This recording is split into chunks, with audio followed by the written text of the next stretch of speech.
Imagine the soft glow of Christmas lights flickering across a polished oak dining table, laden with the remnants of a feast that should have been joyful. The air thick with the scent of roasted turkey and cinnamon-spiced pie. But underneath it all, a current of unspoken resentment that's been simmering for years. That's where it all ignited, or rather, where the slow burn finally erupted into flames. It was December 25th, 2023. In a quiet neighborhood on the outskirts of Denver, Colorado. The clock on the wall ticked past 6:14 p.m., and my sister Sophia tapped her fork against her crystal wineglass, the sharp ring cutting through the chatter like a knife. She stood up, her designer red dress hugging her figure just so. That practiced smile plastered on her face, the one she'd honed for her Instagram reels. "Everyone," she announced, her voice dripping with that fake humility she wore like a second skin. "Alex and I have been talking, and we think it's time for Emily to spread her wings. Move out. Start fresh. This house is too big for one person. And Mom and Dad could really use the equity for their golden years." The words hung there, heavy and uninvited, like a storm cloud bursting over what was supposed to be a merry gathering. I sat across from her, my fork paused midair, feeling the heat creep up my neck, but keeping my expression as neutral as a blank spreadsheet. No one moved. Not our parents. Not Sophia's fiancé Michael. Not even his folks who'd driven in from Boulder. It was as if time had frozen, waiting for the punchline that never came.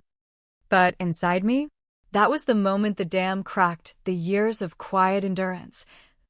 The invisible scars from being the family's unseen pillar, all rushing forward in a torrent I could no longer hold back. Let me take you back, though, because revenge like this doesn't spring from nowhere. It's forged in the quiet moments.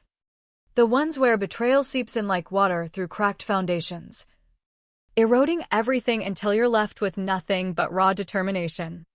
I'm Emily Carter, 32 now, an accountant with a knack for making numbers tell stories that people overlook. I live or lived in that same sprawling ranch-style house in Denver where we grew up. The kind with a big backyard for barbecues and a basement full of forgotten memories. Steady job at a mid-sized firm downtown, handling audits and tax strategies for small businesses. Nothing flashy, but it paid the bills and then some. Reliability was my armor, invisibility my shield. Sophia, my little sister by 3 years, was the opposite, the sun around which our family orbited. With her effortless charisma, those perfectly curated social media posts showcasing yoga retreats and sponsored trips, she built a following of over 80,000 on her Sophia Glow account. Our parents ate it up, sharing her every update like gospel. "Sophia's got that spark," Mom would say, her voice laced with pride, while I scrubbed pots in the kitchen after yet another dinner where I'd done all the work. Dad would chuckle, his eyes lighting up at her tales of manifesting success. I didn't hate her for it. How could I? We were wired differently. I found peace in the precision of ledgers, in balancing equations that always added up.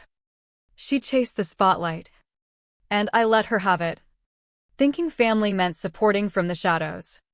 But shadows have a way of growing longer, darker, when they're fed by neglect. It started small. Those pinpricks of betrayal that I brushed off like lint on a sweater. Back in 2019, when Mom and Dad started whispering about the house payments straining their pension, I stepped in. No fanfare. Just a practical solution. I'd buy 75% ownership for $390,000 from my savings, letting them keep the rest and stay rent-free. We signed the deed on a rainy Tuesday at the notary's office. Sophia was there, rolling her eyes at the boring paperwork. I never lorded it over anyone. Instead, I quietly covered the mortgage, the skyrocketing property taxes in Denver's booming market, the homeowner's insurance that jumped after a hailstorm. When the roof leaked during a brutal winter, I hired contractors and footed the $15,000 bill. Upgraded the HVAC when the old system wheezed its last breath. All the while, Sophia's life glittered on. Her posts from Aspen ski trips or LA wellness events racked up likes. And our parents beamed, never once asking how I was holding up. But the first real wound came in early 2020. Sophia called me one evening, her voice bubbling with excitement. This is huge, a collab with a fitness brand in Sedona. But I need gear. A pro shoot. Just $8,000 to get started. I'll pay you back from the first payout. I wired it that night, trusting her spark would light the way. Months passed. When I gently reminded her, she laughed it off. Chill. Money's not everything. You're always so tied up in knots over it. The payout vanished like smoke. I swallowed the hurt, telling myself it was just sister stuff, family helps family. Right? The cuts deepened over time, each one carving a little more resolve into my bones.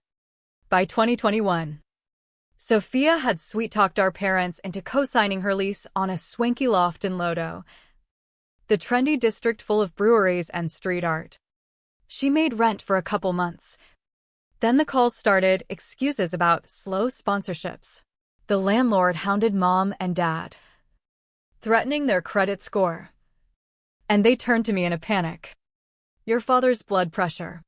Emily, we can't handle this.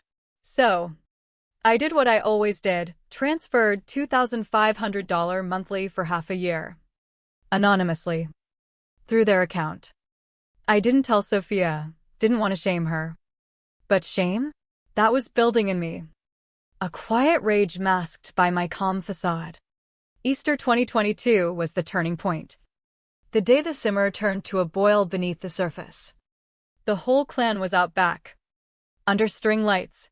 Sophia regaling everyone with her latest gig, a paid trip to Hawaii for a surf brand.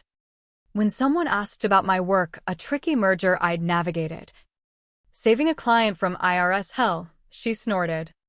God. Could you pick a duller gig? Crunching numbers all day? No wonder you're still single. Laughter rippled around the table, even from mom and dad. I excused myself to check the grill, but in the kitchen, staring at my reflection in the window, something shifted. That laugh echoed in my head. A reminder that my sacrifices were jokes to them. Then came the betrayal that lit the fuse. Summer 2022. An email pinged in from a realtor I'd never contacted. Excited to list your family home. When can we schedule photos? My stomach dropped. Confronting Sophia, she feigned surprise. I thought it was still mom and dad's. They're talking retirement communities. But she knew. She'd been at the signing. You're alone here anyway, she added with a shrug. Might as well cash in. I let it slide publicly. But privately, I started documenting. Screenshots of her group texts mocking my boring life, plans she made for our house without a word to me, pool parties with her influencer pals, leaving beer cans and chaos for me to clean. All while I was quietly thriving in the background. I'd invested in a small real estate group, Denver Horizon Properties, as a silent partner since 2018. Bought 2 condos in Reno under an LLC, renting them out for steady income. No posts, no boasts, just smart moves that grew my net worth. But family? They saw none of it. Because I never demanded the spotlight. By fall 2023, the weight became unbearable. I hired a law firm, drafted ironclad docs, sent a cease and desist to Sophia's shady assistant sniffing around the property. I hung a subtle sign in the den, actions speak louder than words. No one noticed. I prepared in silence, the tension coiling like a spring. Christmas 2023 arrived like a scripted drama. But this time, I held the pen. I decked the halls meticulously, fresh evergreen wreaths, twinkling lights, a honey-glazed hemide brine for days. Guests trickled in, Aunt Louise with her signature cheesecake, Uncle Frank with bourbon. Sophia swept in last, arm in arm with Michael, her 3-month fiancé, a solid guy, software engineer with a gentle demeanor. Trailing them, his parents, John and Elizabeth Thompson, him a former DA, her a teacher. Dinner hummed along, laughter masking the undercurrents. Then, that glass clink at 6:14. Sophia's announcement landed like a grenade. Time for Emily to move out. Prep for sale in January. Silence swallowed the room. Mom fidgeted. Emily. Is this? I set my glass down. Steady as ever. No. We never discussed it. Sophia's laugh cracked. Brittle. Come on. The market's prime. This place is wasted on you alone. Dad stared at his plate. Silent as always, his quiet complicity stinging worst of all. I rose, retrieved the folder from my bag, and laid it out, the 2019 deed. My ownership proof. The legal letter. This is my house. Has been for years. John's eyes sharpened. Nodding. That's binding. Folks. Sophia's face twisted, shock to fury. This is a joke. Mom and Dad own 25%, I cut in. Voice level but edged. I've paid everything. Roof. Remodels. Taxes. Why hide it? Mom whispered. I didn't. You forgot. The room fractured. Sophia accused me of manipulation. Jealousy. I met her gaze. I've carried this family. You built likes, I built security. She stormed out. Door slamming. Elizabeth squeezed my hand. We suspected she'd try something. Proud of you. The fallout was a whirlwind. Raw and unrelenting. Sophia's Instagram post spun her as the victim, heartless sister of Vic's family from childhood home. But the tide turned fast. Comments flooded. You tried selling her house? Followers plummeted to under 40,000. Michael ended it January 3rd. Showing up at my door. I didn't know. My folks admire you, dinner sometime. I nodded. A spark of something new flickering. My parents? They danced around me like eggshells. Justifying. We wanted you independent. But I laid it bare. This is my independence. I own properties. A stake in a firm. You never saw it. Shock hit them. By mid-January, they left for Sophia's. Choosing her again. I changed the locks that morning. No tears, just quiet resolve. Spring brought renewal. I remodeled. Joined a hiking group. Dated without desperation. Dad showed up in April. Broken. Divorcing your mom. Can I stay? No, I said firmly. You chose. I'll help find you a place. But boundaries now. He left. Defeated. Mom called on my birthday. Tentative. Miss you. Maybe someday, I replied. But not yet.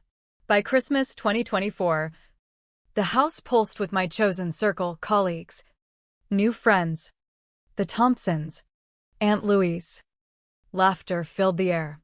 Glasses raised. To standing tall, John toasted.